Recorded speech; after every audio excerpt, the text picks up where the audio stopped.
Hello guys, this is Sigma Institute of Excellence. My name is केवट कशिश. तो आज हम पढ़ेंगे काव्य 13 महाप्रस्थान. महाप्रस्थान का अर्थ होता है महान आगमन. नरेश मेहता इनके कवि का नाम है.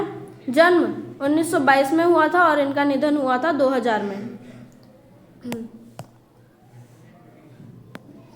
आधुनिक हिंदी कवि नरेश मेहता का जन्म मध्य प्रदेश के शाहजहाँपुर में हुआ. उनकी माता सुंदरबाई और पिता का नाम बिहारी लाल था.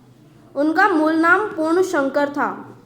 नरसिंहगढ़ में 1940 में 7वीं कक्षा की पढ़ाई के समय वहां की राजमाता ने सुंदर काव्य पढ़ने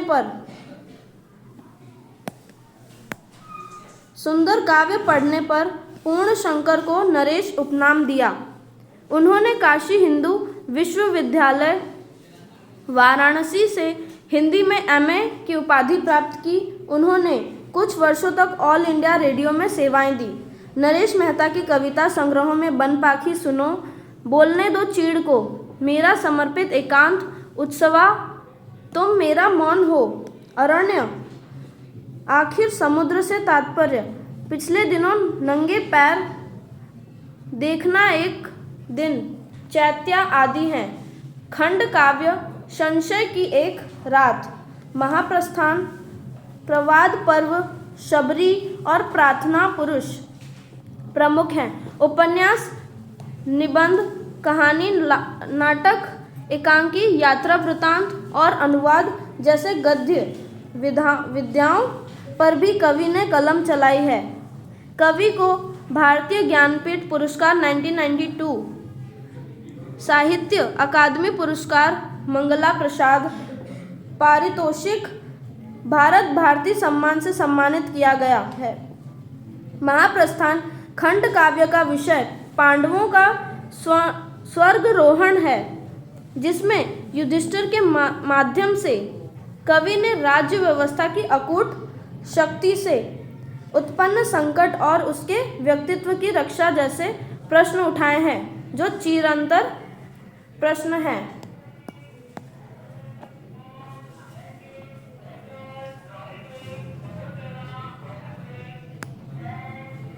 आगे पढ़ते हैं. युधिष्ठिर, प्रश्न और जिज्ञासा में अंतर समझते हो पार्थ? पार्थ युधिष्ठिर अर्जुन को कहते हैं. सत्य की प्राप्ति दूसरे से प्रश्न करके नहीं, स्वयं से ही जिज्ञासा करनी पड़ती है. जिज्ञासा का अर्थ होता है जानने की इच्छा, जानने की तीव्र इच्छा. सुख या दुख के स्थान पर मुझे सदा जिज्ञासा हुई पार्थ. मेरे राज्य परित्याग से, मतलब राज्य परित्याग का अर्थ होता है राज्य का त्याग करना, अवश्य ही तुम लोगों को बुरा लगा होगा. मैंने मात्र शास्त्र व्यवस्था के कारण ही वानप्रस्थ नहीं किया. शास्त्र व्यवस्था का अर्थ होता है शास्त्र के अनुसार व्यवस्था, और वानप्रस्थ का अर्थ होता है वह व्यवस्था जिसमें मनुष्य के वन में जाकर रहने का विधान हो. परंतु यह मेरी वैचारिक निष्कर्ष था बंधु. अर्जुन कहते हैं कैसा निष्कर्ष? अर्जुन कहते हैं कैसा निष्कर्ष? तो फिर से पढ़ते. युधिष्ठिर अर्जुन से कहते हैं प्रश्न और किसी चीज के बारे में जानने की इच्छा यानी जिज्ञासा का अर्थ तुम जानते हो, अंतर तुम समझते हो पार्थ. फिर खुद बताते हैं कि सत्य की जानकारी दूसरे से प्रश्न करके नहीं की जा सकती, खुद से इसे जानने की कोशिश करनी चाहिए. वे कहते हैं चाहे सुख का समय रहा हो या दुख का समय रहा हो, मुझे हमेशा जिज्ञासा हुई है. मैंने राज्य का परित्याग कर दिया, इससे तुम लोगों को बुरा अवश्य लगा होगा. वे कहते हैं कि मैंने राज्य का त्याग कर केवल शास्त्र व्यवस्था का कारण ही नहीं, शास्त्र व्यवस्था के कारण ही वानप्रस्थ आश्रम स्वीकारा नहीं था, बल्कि यह निर्णय मैंने सोच समझकर लिया था। तो अर्जुन पूछते हैं कैसा निष्कर्ष या कैसा निर्णय। वैचारिक मतलब बहुत गहन अध्ययन करके या बहुत सोच समझ के ये निर्णय लिया था। युधिष्ठिर, वस्तुओं से हीन होते जाने का अर्थ, हीन मतलब उसके रहित या बगैर, व्यक्तित्व से संपन्न होते जाना, युद्ध, राज्य, साम्राज्य, संपदा, संबंध। राज्य का तो अर्थ आपको पता ही है, साम्राज्य मतलब एक राज्य, संपदा मतलब धन दौलत, संपत्ति, संपदा, इन सब की सीमाएं हैं पार्थ युधिष्ठिर अर्जुन को कहते हैं। ये है कि वह कुचक्र, मतलब कुचक्र का अर्थ होता है षड्यंत्र या छल कपट या चाल, ये इसके समानार्थी शब्द हैं, जिन्हें व्यक्ति अपने चारों ओर बुन लेता है और फिर कभी इस सफलता की सुगंध के परिवृत से, परिवृत का अर्थ होता है घेरा, बुन लेना मतलब बुन लेना, बाहर आना नहीं चाहता। ये वस्तुएं, ये सफलताएं एक दिन उसका पर्याय बन जाती हैं। पर्याय का अर्थ होता है प्रकार या ढंग। वस्तुओं और सफलताओं के माध्यम से अमरता प्राप्त करने को ही तो तुम पुरुषार्थ, जो पुरुषों द्वारा प्रयत्न का कार्य करना, उसे पुरुषार्थ कहा जाता है। और संकल्प या पक्का इरादा, संकल्प का अर्थ होता है पक्का इरादा कहते हो। युधिष्ठिर कहते हैं कि वस्तुओं से रहित होना ही व्यक्तित्व से संपन्न होने की निशानी है। हे पार्थ मतलब हे अर्जुन, युद्ध, राज्य, साम्राज्य, संपत्ति, संबंध आदि सबकी सीमाएं हैं। सारी चीजें षड्यंत्र हैं।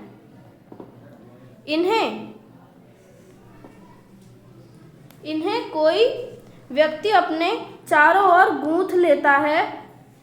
इसके बाद वह फिर कभी इस सफलता के रूपी घेरे से बाहर नहीं निकल पाते। इसके बाद एक दिन ऐसा आता है जब वह इन वस्तुओं और सेवाओं, ये सफलताओं के नाम से ही जाना जाने लगता है। हे पार्थ, वस्तुओं और सफलताओं के बल पर अमर हो जाने को ही तुम पुरुषार्थ या पक्का इरादा कहते हो, ऐसा युधिष्ठिर कहते हैं अर्जुन से। ये दुर्ग, ये प्रासाद, स्मृति भवन, दुर्ग का मतलब होता है कोट या किला, प्रासाद का अर्थ होता है महल, और स्मृति भवन का अर्थ होता है किसी की याद में बनाया गया विशाल महल या भवन। ठीक है। चारण प्रशस्तियाँ मतलब चारणों के द्वारा किया गया स्तुतिगान को हम कहेंगे चारण प्रशस्तियाँ। ये झूठे इतिहास वाले शिलालेख पत्थर पर जो खुदा हुआ एक प्राचीन लेख, उसे शिलालेख कहेंगे। शिला का अर्थ होता है पत्थर और लेख का अर्थ होता है उस पर लिखा गया लेख। व्यक्ति को अमरता देंगे। पार्थ,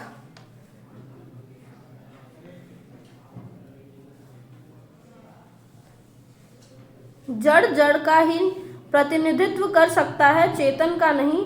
तुम्हें बारंबार कचोटती है अपनी विवशता मतलब लाचारता या लाचार। तुम अपमानित किए गए, तुम्हारे स्वत्व का हनन किया गया। स्वत्व का अर्थ होता है अपनापन, और अपमानित का अर्थ होता है मतलब अपमान किया गया उसका। न्याय प्राप्ति के लिए तुम्हें संघर्ष करना पड़ा, पर पार्थ मतलब इसमें युधिष्ठिर जी कहते हैं कि पार्थ मतलब हे अर्जुन, ये किले, ये विशाल भवन, किसी की याद में बनाए गए महल, चारणों द्वारा किया गया स्तुति गान और झूठे इतिहास वाले शिलालेख क्या व्यक्ति को अमर बना सकते हैं? अमरता मतलब अमर बना सकते हैं। हे पार्थ, जो जड़ है, जिसमें चेतना नहीं है, वह जड़ का ही प्रतिनिधित्व कर सकता है। वह प्राण युक्त अर्थात चेतन का प्रतिनिधित्व नहीं कर सकता। पार्थ, तुम्हें बार बार यह सोचकर कष्ट होता है कि तुम्हें अपमान सहना पड़ा। तुम्हारे अपनापन, स्वत्व का अर्थ होता है अपनापन, पर प्रहार किया गया मतलब उसका हनन किया गया। न्याय पाने के लिए तुम्हें संघर्ष करना पड़ा मतलब बहुत मेहनत करना पड़ा। इन चीज़ों से तुम्हें कष्ट होता है, पर हे पार्थ, आगे पढ़ते हैं, कभी उन विचारहारा साधारण जनों के बारे में सोचो जो सदा अपमानित होते रहे हैं, जिनके स्वत्व का अर्थ मैंने बताया था अपनापन का अपहरण ही हमारे ये दीप्तित्व साम्राज्य है। अन्याय के अभ्यस्त वे नहीं जानते कि न्याय भी कुछ होता है। प्रत्येक युद्ध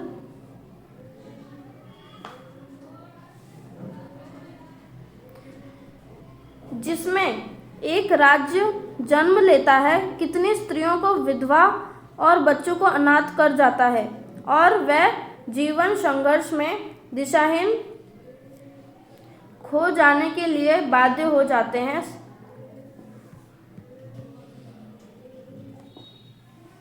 इसमें युधिष्ठिर जी अर्जुन से कहते हैं कि हे पार्थ, हे अर्जुन, तुम उन सामान्य लोगों के बारे में सोचो जिन्हें विचार करने लायक ही नहीं छोड़ा जाता, जिन्हें हमेशा अपमान किया जाता है, जिनका हमेशा अपमान किया जाता है और उन्हें सहना भी पड़ता है, जिनके अपनापन को छीन लेने वाले हमारे जगमगाते हुए साम्राज्य हैं।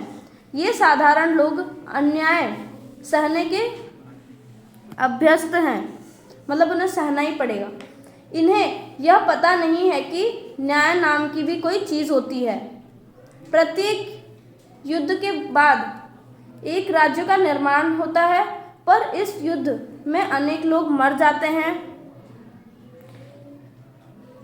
अनेक लोग मर जाते हैं, जिससे उनकी जो स्त्रियां हैं, उनकी जो पत्नियां हैं, वो विधवा हो जाती हैं, और उनके जो बच्चे हैं अनाथ हो जाते हैं, मतलब अनाथ हो जाते हैं।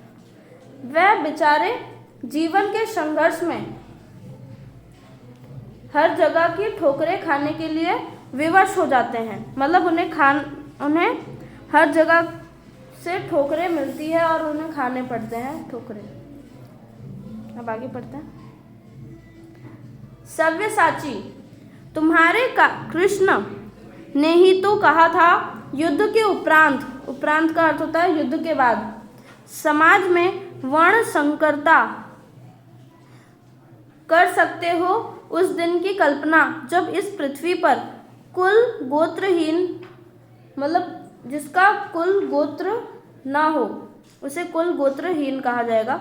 वर्ण संकरता ही विचरण मतलब घूमना फिरना, विचरण का अर्थ होता है घूमना फिरना, वो करेगी। उस दिन इस ऐतिहासिक कुष्ठता का कौन उत्तरदायित्व होगा? अर्जुन, कौन उत्तरदायी होगा? ऐसा युधिष्ठिर जी पूछते हैं अर्जुन से। युधिष्ठिर ने अर्जुन से कहा कि हे सव्यसाची, मतलब सव्यसाची का अर्थ क्या होता है कि जो अब बाएं हाथ से भी बाण चला सकता हो, मतलब अर्जुन को कहते हैं। सव्यसाची का अर्थ होता है जो बाएं हाथ से भी बाण चला सकता हो, ठीक है। युधिष्ठिर ने अर्जुन से कहा, हे अर्जुन या हे सव्यसाची, तुम्हारे कृष्ण ने ही यह बात कही थी कि जब कोई युद्ध होता है तो उसके बाद समाज में विकृति आती है, वर्ण संकरता की वृद्धि होती है। हे अर्जुन, क्या तुम उस दिन की कल्पना कर सकते हो जब युद्ध के परिणाम स्वरूप इस धरती पर चारों ओर कुल गोत्र का नामो निशान मिट जाए और सभी जगह वर्ण संकरता का बोला हो। हे पार्थ, सोचो उस समय इस ऐतिहासिक कुष्ठता का कौन जिम्मेदार होगा। कुष्ठता का अर्थ होता है कोढ़ की स्थिति का कौन जिम्मेदार होगा। कौन होगा इस स्थिति का जिम्मेदार। उत्तरदायित्व का अर्थ होता है जिम्मेदार। आज नहीं तो कल राजा से अधिक कठोर हो जाएंगे। आज नहीं तो कल राजा से अधिक कठोर हो जाएंगे वह राज्य, और सुदूर मतलब बहुत दूर भविष्य में राज्य से भी अधिक अमानवीय हो जाएंगे। अमानवीय का अर्थ होता है जो मानव के लिए न हो। ये राज्य व्यवस्थाएं, इनके दो आधार स्तंभ युद्ध और आतंक, जिनका शिलान्यास मनुष्य की आदिम प्रवृत्तियां बारंबार करती आई हैं, एक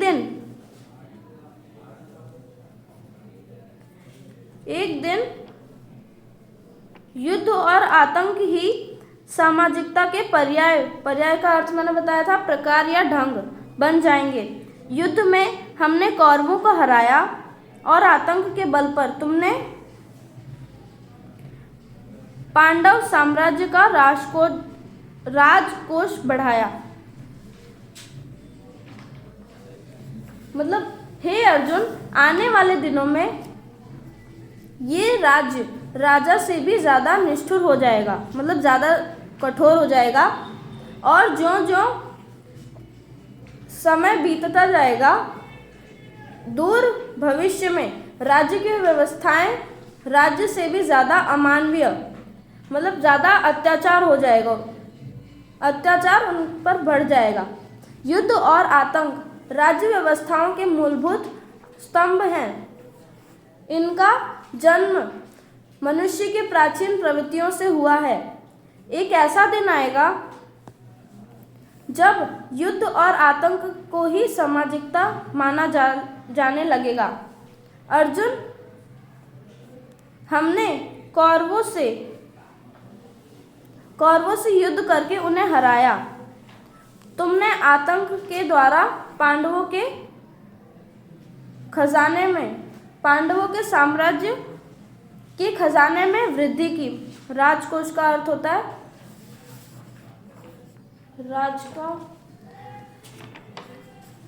राजा का खजाना या राजकोष।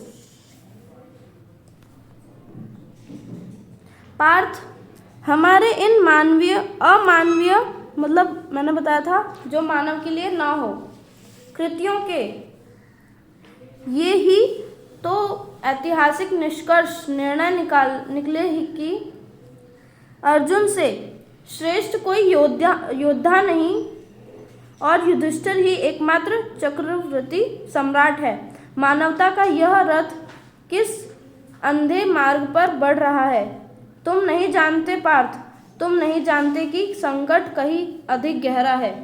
मतलब युधिष्ठिर अर्जुन से कहते हैं कि अर्जुन, हमने जो अमानवीय कार्य किए उनके ऐतिहासिक निचोड़ ये निकले कि अर्जुन से श्रेष्ठ कोई वीर नहीं है, कोई योद्धा नहीं है और युधिष्ठिर ही एकमात्र सम्राट है, एकमात्र राजा है। हे अर्जुन, मनुष्यता अंधकार के मार्ग में जा रही है।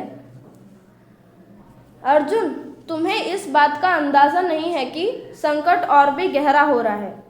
तो चैप्टर खत्म होता है guys. Thank you for watching. मिलते हैं नेक्स्ट वीडियो में।